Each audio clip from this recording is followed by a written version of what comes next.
Coat अदू में police अफसर की लड़की से मुबैना ज्यादती का केस एक के बाद एक रुख बदलने लगा है।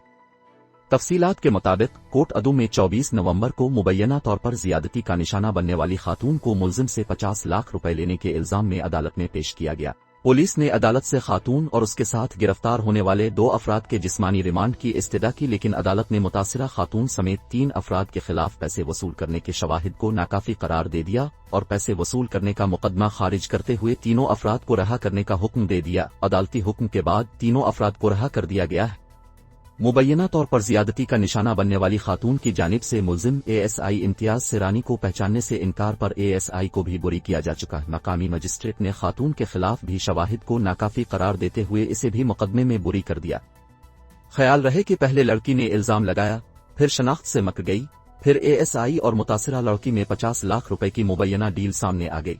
खातून ने मुकदमा वापस ले लिया और पुलिस अफसर रहा हो गया। डील सामने आने पर आज सुबह ही मुकदमा दर्ज किया गया था।